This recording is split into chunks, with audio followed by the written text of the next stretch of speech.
जय श्री हरि विष्णु, जय रमा रमा देवी। भाइयों और बहनों, कार्तिक मास का हर दिन भगवान विष्णु की भक्ति के लिए अनमोल होता है और इसी कार्तिक मास के शुक्ल पक्ष की एकादशी को कहते हैं रमा एकादशी। यह वह पावन तिथि है जब स्वयं माता लक्ष्मी जी का आशीर्वाद भगवान विष्णु के साथ मिलकर भक्तों पर बरसता है।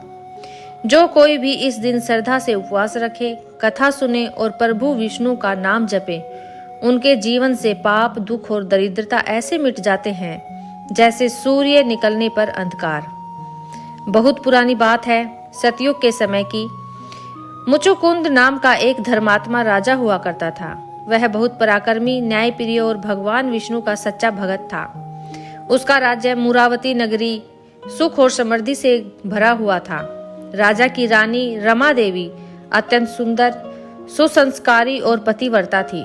वो हर सुबह सूर्योदय से पहले उठकर भगवान विष्णु की मूर्ति के सामने दीपक जलाती, भजन गाती और तुलसी पत्र चढ़ाती।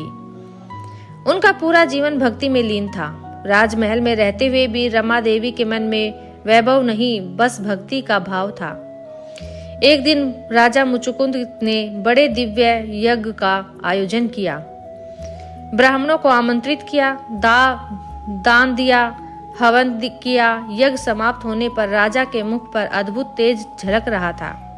यह देखकर रानी रमा बोली, प्राणनाथ, आज आप बहुत प्रसन्न दिख रहे हैं, क्या कारण है इस आनंद का? राजा मुस्कुराए और बोले, देवी, आज मैंने इतना बड़ा यज्ञ किया, इतने ब्राह्मणों को दान दिया, मेरा मन बहुत संतुष्ट है। ऐसा लगता है जैसे सारे पाप धुल गए। रमा देवी धीरे से बोली, स्वामी, यज्ञ तो बड़ा पुण्यदायी होता है, परंतु यदि आप सचमुच भगवान विष्णु की अनंत कृपा पाना चाहते हैं तो एक ऐसा व्रत है जो सहस्त्र युगों से भी बढ़कर फल देता है। राजा चौंक कर बोले, देवी, वह कौन सा व्रत है, बताओ अवश्य। रमा देवी बोली, हे नाथ, कार्तिक मास के शुक्ल पक्ष की एकादशी को रमा एकादशी कहा जाता है। यह एकादशी स्वयं लक्ष्मी जी के स्वरूप की पूजा का दिन है। इस दिन यदि मनुष्य उपवास रखे, प्रभु का ध्यान करे और रात्रि में भजन कीर्तन करे तो भगवान विष्णु उस पर अत्यंत प्रसन्न होते हैं। रमा एकादशी का व्रत करने से मनुष्य के सारे पाप मिट जाते हैं, दुख और दरिद्रता सदा के लिए समाप्त हो जाती है। मृत्यु के बाद वह सीधा वैकुंठ धाम को प्राप्त होता है। राजा मुचुकुंद के हृदय में ये वचन ऐसे उतरे जैसे सूखी धरती पर पहली वर्षा की बूंद। उन्होंने उसी क्षण निश्चय किया, मैं यह व्रत अवश्य करूंगा। रमा एकादशी के दिन राजा ने स्नान कर भगवान विष्णु की पूजा की। उन्होंने धूप, दीप, पुष्प, तुलसी पत्र और पंचामृत से श्री हरि का अभिषेक किया। फिर वे पूरे दिन उपवास करते हुए भगवान के नाम का जाप करते रहे। ओम नमो भगवते वासुदेवाय, ओम नमो नारायणाय। संध्या होते ही उन्होंने अपने महल में अनगिनत दीपक जलाए। रानी रमा ने स्वयं भगवान विष्णु के चरणों में पुष्प चढ़ाए और मधुर भजन गाए। पूरा राजमहल भक्ति की ध्वनि से गूंज उठा। रात्रि में दोनों पति पत्नी ने श्री हरि की कथा सुनी और भजन गाए। व्रत के प्रभाव से उनका मन अद्भुत शांति और आनंद से भर गया।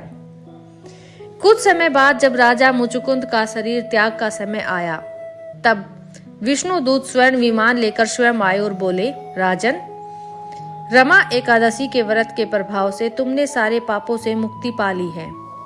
अब वैकुंठ धाम चलो, जहां सदा सुख, शांति और हरि सानिध्य में रहना। राजा और रानी ने हाथ जोड़कर भगवान विष्णु का स्मरण किया और दिव्य शरीर धारण कर वैकुंठ धाम पर चले गए। उनके जाते ही आकाश से पुष्पों की वर्षा होने लगी। तभी आकाशवाणी हुई, जो भी भगत श्रद्धा और भक्ति से रमा एकादशी का व्रत करता है वह 100 अश्वमेघ यज्ञों और 1000 वाजपेयी यज्ञों का फल प्राप्त करता है। उसके घर में कभी दरिद्रता नहीं आती और माँ लक्ष्मी सदा निवास करती है। रमा एकादशी व्रत के विधि क्या है? दशमी की रात को ही सात्विक भोजन करे, किसी से कटु वचन न बोले। रमा एकादशी के दिन प्रातः स्नान कर पीले वस्त्र पहने और भगवान विष्णु की पूजा करे। श्री हरि के नाम का जप करे, रात्रि में दीपदान करे, द्वादशी को ब्राह्मणों को भोजन कराकर दान दे, फिर स्वयं भोजन करे।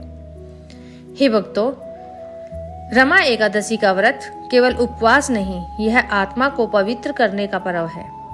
यह वह दिन है जब हम माँ लक्ष्मी और श्री हरि विष्णु दोनों की कृपा एक साथ प्राप्त कर सकते हैं। इस दिन किया गया हर छोटा सा पुण्य कर्म, हर नाम जप, हर दीपदान अनंत गुणा फल देकर मनुष्य का जीवन धन्य कर देता है।